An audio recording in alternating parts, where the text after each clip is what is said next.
Hey guys, in today's episode, we evaluate the keeper situation in our local league.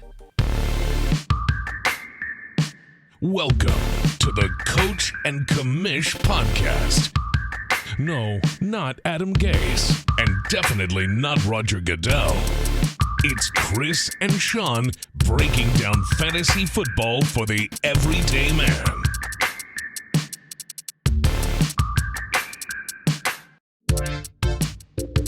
Welcome back. You are here with the Coach and Commish. I'm Chris, Sean to my right, and today we're looking at our local league and we're evaluating everyone's keeper situation. We're going on to week 10 here.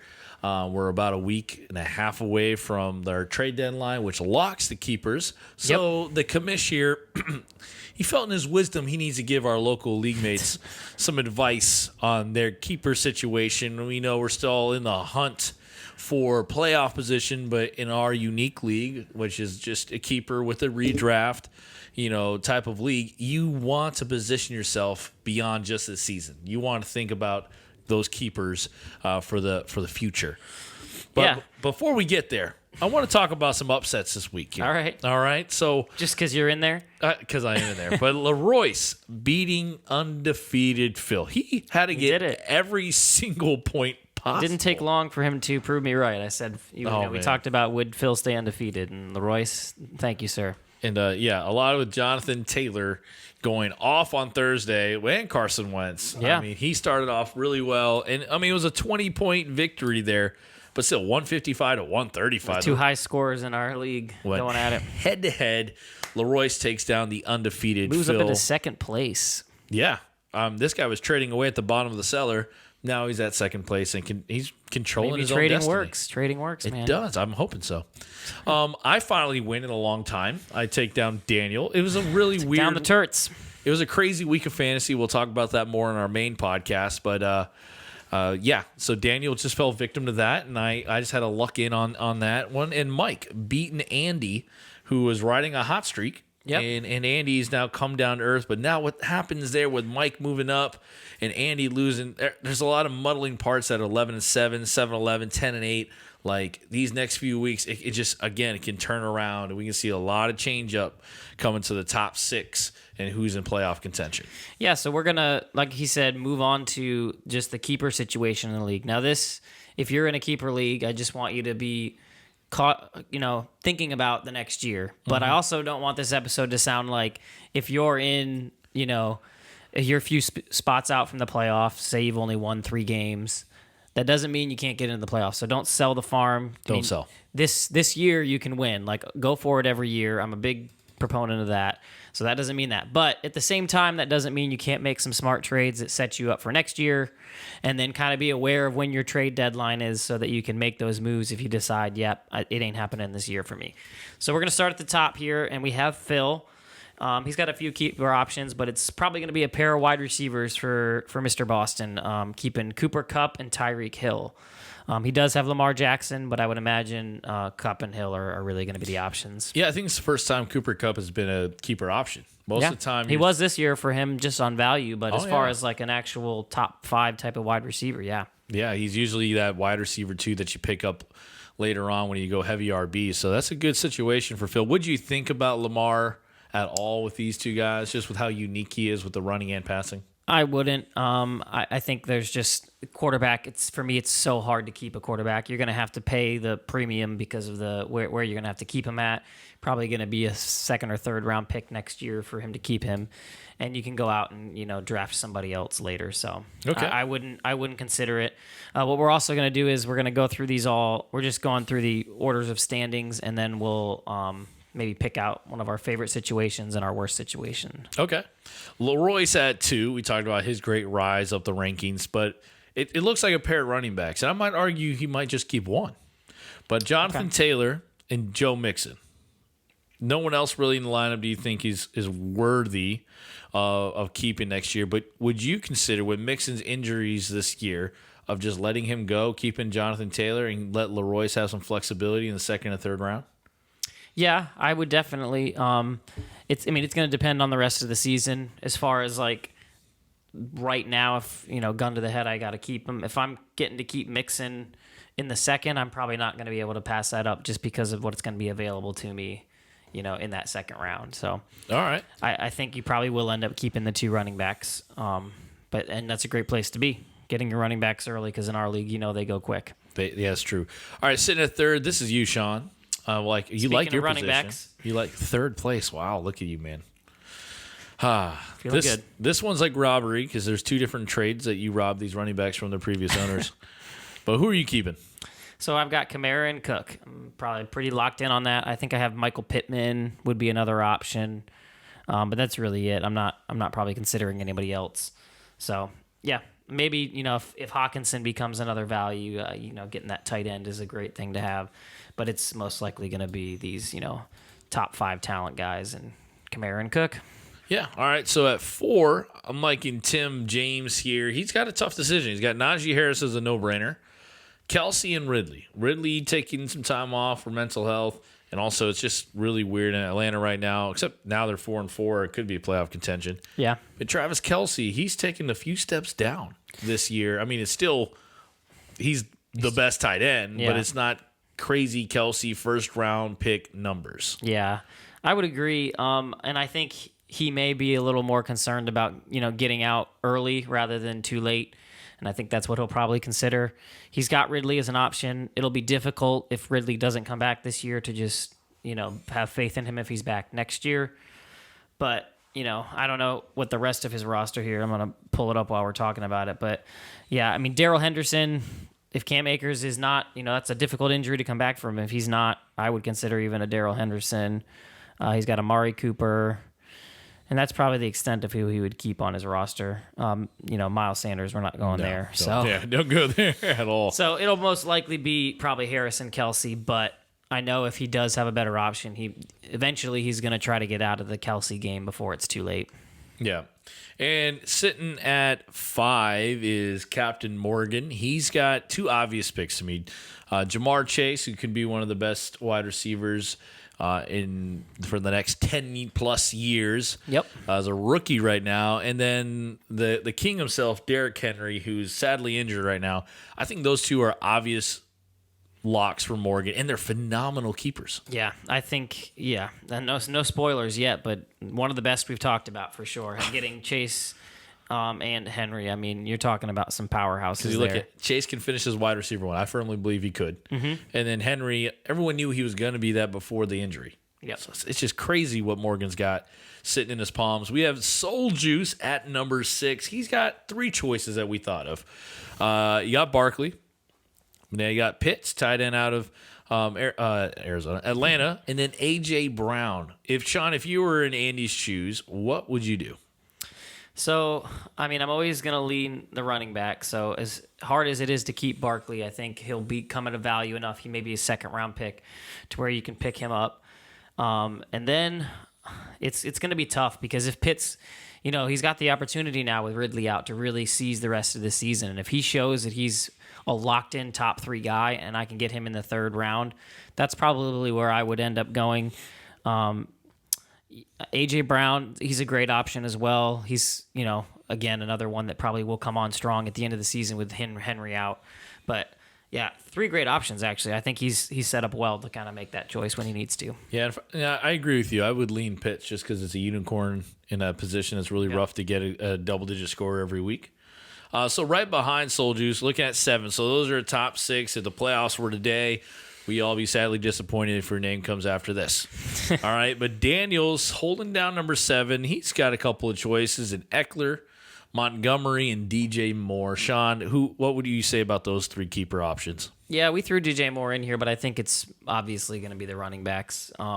In our league specifically, we talk about it all the time, but we are running back heavy, and if you don't get them, then you're going to be stuck with somebody who you do not want to draft in the 3rd round. So, yeah, I think he's easily going to go Eckler and Montgomery. I love Montgomery as a keeper. I think he was very underrated as far as his dynasty and keeper value, and we saw it last night coming off the injury. He looked real good. So, all right, Joe sitting at 8. He has CMC, Mike Evans, and Antonio Gibson. I think you're going with the running back, double punch here, or would you consider Mike Evans over Antonio Gibson? So I'm definitely going to go with CMC. Shocker. I know. But I am a little bit scared of, going the Gibson route. I mean, again, this is another one where we got to wait to see what happens the rest of this season. I'm trying to look through his roster here and see if there's any other options. And there really is. Nope, there's nothing else. So it's between those guys. And, as much as I love Mike Evans, it's just difficult to deal with that up and down that you're going to get because there's so many options in the Tampa Bay offense. So, if you're telling me today I got to choose, I'm probably going Gibson, hoping that he gets healthy and then can be what we were hoping he would be next year. Okay. And right at number 9, the Reverend himself, David Kalana, we think Diggs and Zeke. Should be his obvious. Why don't you give your thoughts on it? I want to hear take. I'm worried about Zeke right now. He's not producing what we've seen earlier. Running backs have a short shelf life in the NFL, and we've good ones, great ones like Zeke, who was a great one for a period of time. He might be coming down. There's a reason why Tony Pollard's getting a ton of carries and touches in Dallas. And not just to mix it up, but Zeke seems like a half step too slow. I would even consider Kyler Murray being kept here with Diggs if Murray can stay in that 3rd, 4th round option. Yeah, I mean, that's probably where he's going to have to go. So you're saying then to keep Diggs and maybe let Zeke go and grab Murray? Yeah, Murray, Diggs. So if Murray's a 2nd round pick and Diggs is a 2nd round pick, you could get Murray in the 3rd. That's not terrible value.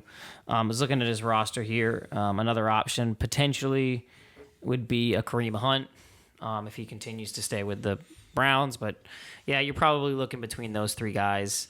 And I'm still sticking with Zeke.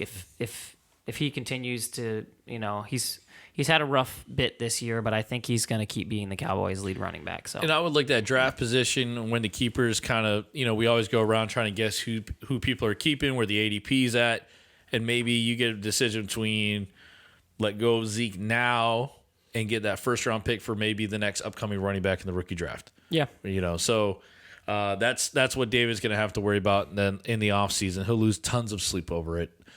All right, so at 10, my brother Mike, the lesser-looking Schoenrock, Nick Chubb, DeAndre Hopkins. Do we think anybody else in his lineup? No, I don't think so. He's a team here that could be on the lookout for. He's obviously in a rough spot here, looking like playoffs are a little bit of a long shot. Still can make it, but it's getting rough. Started for each week. so hot. Yeah. And it's just starting to slowly. Chubb getting hurt, I think, really hurt him. I mean, you saw this week that just pulled his team right up to the top. So, yeah, I think Chubb and Hopkins, it's a pretty easy one. We can move on. All right. The meat priest, that's something that we just came up with because I misspoke, and you're the meat priest. So. Yeah, Sean was trying to say meat prince and said meat priest, and I was like, I like that. I'm going to say that on air. Meat priest, you got quite a few options, man. Yeah. Mike Williams, Aaron Jones, Kittle, Devontae Adams. Yeah. He's got 4 options. What would you advise him to do? So this is, I think, a harder one to pick. I'm probably going to go with the Kittle because I really am a fan now of that tight end premium. If you can grab a guy that is going to, for sure finish in the top 5, you don't got to worry about all year long. And then it has to be Devontae Adams, but I say that, but we still don't know what the status of him and Aaron Rodgers' future in Green Bay is. So that's a TBD. If, Devontae Adams gets put on a team that you're not excited about, I may think about Mike Williams, but again, he's dealing with this injury. It's kind of slowed down. And then, of course, you've got Aaron Jones to fall back on if you need to just go with the running back. So probably if he made me pick right now, based on the fact that I don't think Aaron Rodgers and potentially Devontae Adams are in Green Bay, then I'm probably going to go Aaron Jones and Kittle. Okay. Man, it's quite a few. I couldn't say any different. All right, Meat Priest, you got some choices to make it. Holding down the bottom. And then last we got you, Chris. We got me. Justin Jefferson, DK Metcalf, CEH, and Waller. So you got a few options here as well. I guess these bottom feeders here gathering their assets and getting ready for the next season. Yeah, you look at the roster, you throw in Justin Herbert, you think I should be middle of the pack. You're a playoff team. Yeah. But a little too late. I don't know where to go, honestly. I'm not trying to hold secrets. I know I'm on air telling you guys what to do, but Minnesota's offense sucks. So they need an offensive coordinator to get the ball to Jefferson. I'm loving Metcalf probably more than Jefferson just because I know their quarterback will get on the ball. Yep. CEH is going to be forced to run because Kansas City's finding out that you need to run the ball to survive in today's NFL once they figure out Patrick Mahomes now. And then Waller, just like you said, tight end premium, he could be still a top 3 tight end. So I don't know. If you ask me today, Metcalf and Waller. Okay. That makes no running back, but It's funny because I think I would go Jefferson and Waller. So yeah. So, and again, that all depends on what the heck happens in Minnesota. And as a fan, I'm very invested in that decision. But if it's the you same, don't want another Dalvin Cook situation, watching a star not be on your roster that once was. Yeah. So I have no idea. I got 4 good options there, but that's it for our guys. Now, we kind of hinted to it earlier, but who do you think is in the best situation for keepers? So, for me, it's going to be Morgan. I can't. He doesn't have a lot of options, but when you have Jamar Chase and he's got Terry McLaurin. We didn't even mention other names that he's got there. Debo, it's another fantastic wide receiver this year. But yeah, Jamar Chase and Derrick Henry. Yeah, they are just. I mean, if you played out the season before that Derrick Henry injury, I would probably pick wide receiver 1 and running back 1. As them too. I mean, maybe Cooper Kupp over him, but Chase has just been on fire. He's a rookie. I mean, it's a no-brainer. I love it. Yeah, Morgan's in the best situation. Now, you can't pick Morgan. You may say that's who you would pick. Oh, who I would pick. Okay, so I can't pick him because you got him? Yeah. I mean, that may be your pick, but let's give somebody else a shout-out here. All right. So I would say the Meat Priest has pretty darn good options to choose from. Yeah. Those 4 options. I would say Mike Williams off between Jones, Kittle, and Adams. I would lean toward Kittle and Adams, but you got options, and those are 2 very good ones. If they're not wide receiver and tight end 1 in their position rankings, they're probably wide receiver 2, tight end 2. All right, and then I'm going to move on to somebody that I'm a little afraid of, that their options may not all be there. And honestly, I'm going to go with Soul Juice, actually. I think that the Barkley thing is going to be scary. We've seen the injuries just continue.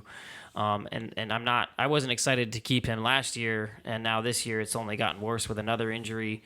Pitts is an okay option. A.J. Brown, once they start needing to be a pass offense, he's clearly an elite wide receiver, but the pass volume is hard to get there. So I'm not super excited if I'm Soul Juice, but not a lot you can do right now. No, and someone I'm worried about is Joe. CMC, 2-3 years now? Yeah. Injured. Mike Evans, he shares targets with 2 other great receivers. Yep. And he's like a tight end. He's touchdown dependent. He can almost get 1 per week, so it kind of helps out. But it's tough as a wide receiver keeper. And Antonio Gibson, underachieving. Majorly underachieving. For sure. Like, do you roll the dice and want to keep him? So Joe, he'll keep CMC. A, being a fan of the Panthers. B, we would always advise to keep him. But it's not as shiny as it once was. Yeah, and then one other shout-out that I'll give Joe. Oh, I'm sorry, no. I almost did something for him. Well, now I got to say it. Yeah, I was like, what is it? I was going to say, you've got Javonte Williams, but he traded Javonte Williams to me. So actually, that's honestly, we didn't even talk about it, but to be honest with you, there's actually probably a over 50% chance that I will keep Javonte Williams over one of my 2 running backs. Ooh. Whoever I think has the least amount of time left as an elite NFL running back, I'll probably go Javonte Williams. I just think this guy's going to be a monster. We saw last week he didn't have the point or the touchdown, but just a monster out there. Killing it. I got him some other leagues. I wish I had him in this one. He's got him in Dynasty though, so you got him in Dynasty, Joe. All right, so just a reminder, trade deadline ends Monday night of week 11. Yes, so week 11, which would be the next week, and it's going to be, I believe, if I remember last year, because I remember doing a crazy last-minute trades with Leroyce. Surprise. Yeah, me, Tim, and Leroyce going at it. That was the legendary push the button and then see who accepts first, which I did not enjoy.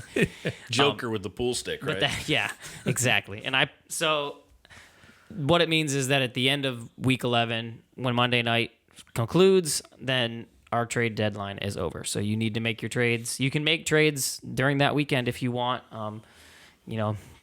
Just be careful with injuries that could happen. But yeah, you guys at the bottom there, I'd say that probably Joe's the one that I would say, if you don't get a win this week, it might be time next week to go out there and see if you can find yourself another keeper option. Yep. And if you need a quick tutorial lesson of how to make phenomenal trades work out in your favor, Talk to Leroyce. hit some DMs to Leroyce, and he'll let you know how to work the magic on the trade block there. So that's it for our 757 Local League podcast. Anything else, Commish, before we sign off? I don't think so. I'm actually a little scared to play the Meat Priest this week. Meat Priest. Change your name. That's your new name. Yep. All right, guys. Deuces. Thanks for listening to the Coach and Commish podcast. Don't forget to check us out on Twitter and Instagram at Coach and Commish. And join our Facebook group called Fantasy Football Advice with the Coach and Commish for direct access to weekly waiver wire and start sit advice.